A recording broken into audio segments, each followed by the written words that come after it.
யோவான் எழுதிய நற்செய்தி அதிகாரம் 6 இறை வசனங்கள் 1 முதல் 15 முடிய. இயேசு கலிலேய கடலை கடந்து மறுகரைக்கு சென்றார். அதற்கு திபேரிய கடல் என்றும் பெயர் உண்டு. உடல்நலம் அற்றோருக்கு அவர் செய்து வந்த அரும் அடையாளங்களைக் கண்டு மக்கள் பெருந்திரளாய் அவரை பின்தொடர்ந்தனர்.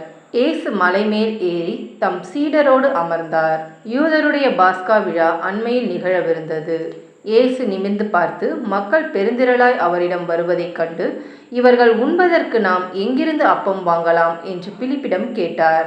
தாம் செய்ய போவதை அறிந்திருந்தும் அவரை சோதிப்பதற்காகவே இக்கேள்வியை கேட்டார். பிலிப்பு மறுமொழியாக, 200 தெனாரியத்திற்கு அப்பம் வாங்கினாலும் ஆளுக்கு ஒரு சிறு துண்டும் கிடைக்காதே என்றார்.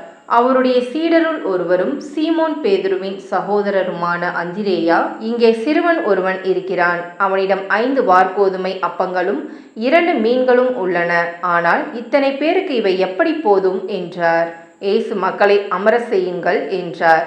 அப்பகுதி முழுவதும் புல்தரையாய் இருந்தது.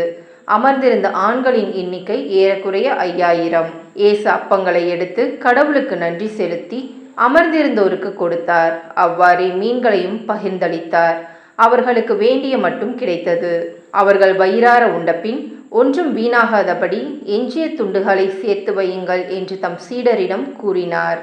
மக்கள் உண்டபின் 5 வார்கோதுமை அப்பங்களிலிருந்து எஞ்சிய துண்டுகளை சேர்த்து சீடர்கள் 12 கூடைகளில் நிரப்பினார்கள்.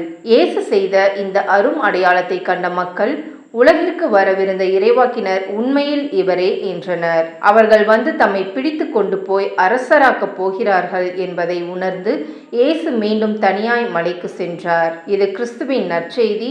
கிறிஸ்துவே உமக்கு புகழ்.